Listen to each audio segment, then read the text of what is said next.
Okay, this is Coach Mike back on another edition of the back office tutorial videos. We are still under the My Organization tab, and on this we're going to talk about reports and the waiting room. So first we're going to click on reports.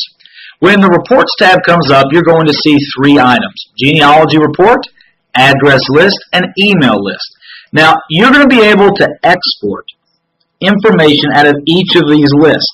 The information under address list and email list is the same information that you're going to see under genealogy list, except it's only going to give you the addresses here. And here it's only going to give you the emails. The genealogy will give you all of the basic information regarding your organization. Reason that we have the address and email list there is for people that really want to get specific and just pull out certain information from the organization. So let's go ahead and click on genealogy report. What's going to come up is a very simple viewer that you can actually come in. Let me scroll down here if you can see everything. And it's going to say commission period. What do you want to run a genealogy report on? What's commission period? You're going to click on whatever commission period you want to go. It's going to say greater than rank. If you just want to see the ranks that are greater than supervisor in your team, you're going to click that. If you want to see all ranks, you leave it there. The depth of your organization, in this example, the depth only goes to 99 because that's this organization. Show addresses, yes or no, if you want to see the addresses. What format would you like to view this in? HTML, which is internet code, or if you click the drop-down arrow, you can see it in Excel, which is a database, or a text file, a .txt, in like a notepad type format. How do you want it delivered to you? You want to run it right now immediately and get the report?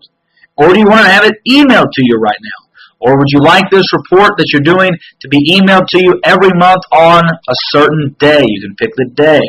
Would you like it emailed to you every week on a certain day, literally on Monday, Tuesday, Wednesday, Thursday, Friday, or Saturday, or Sunday? Would you like this report emailed to you every day? If so, there's your email address on file that you can get that report. Click on Run Report, and it's going to do whatever you just told the system to do. That's the genealogy report. Now, if we go back up here, remember there was three reports on that page.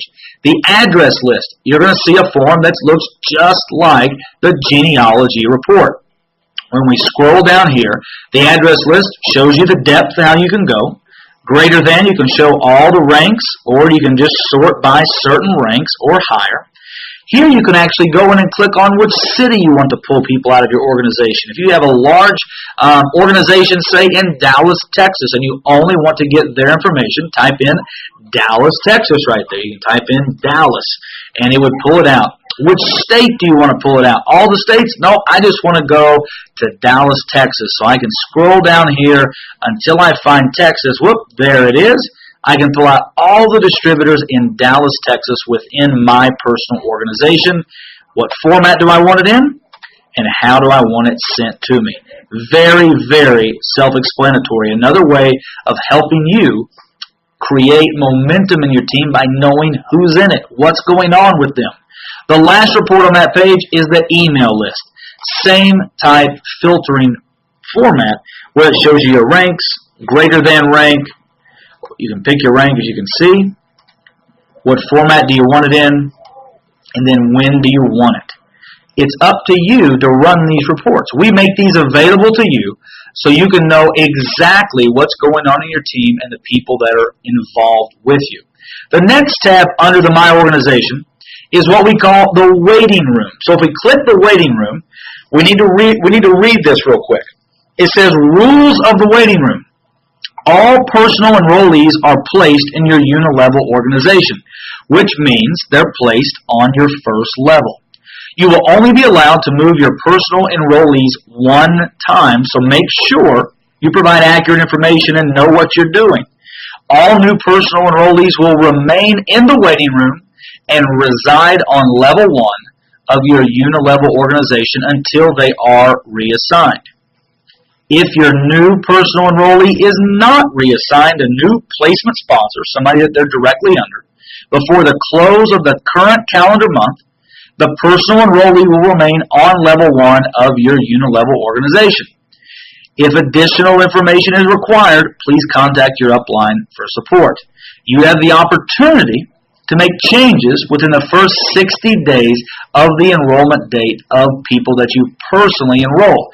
Now, if someone in your organization enrolled someone, they will not show up in your waiting room. They'll only show up in your waiting room if you personally enrolled them. And again, be 100% certain where and when you want to place someone.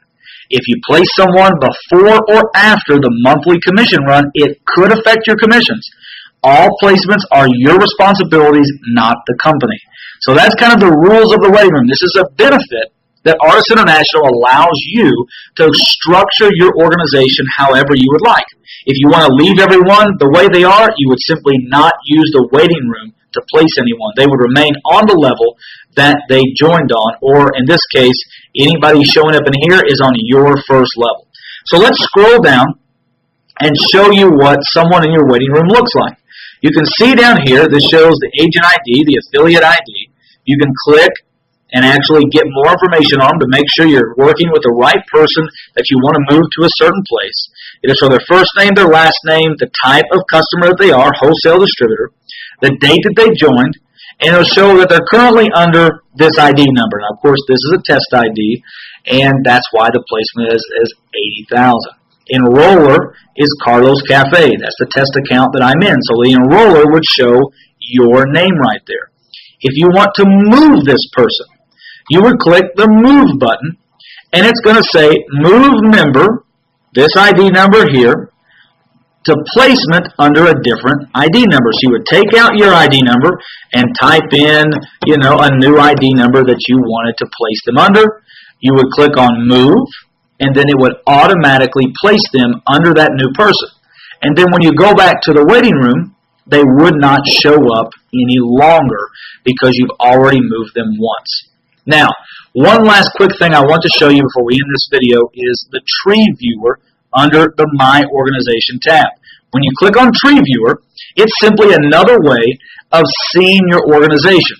The downline chart and the downline viewer are very, very helpful for you to be able to see your organization. But if you want to see it kind of like the branches of a tree, you can actually see your name right here, your first level right here. In this case, if you see a little arrow with this number, that means you have 46 more people directly sponsored by you on your first level, and it's all showing up right there. That is the Tree Viewer in your back office. Now, get ready because the next video is under the My Account section. We've covered all of the information under the Home tab now and the My Organization. We're moving over to the My Account section on the next video.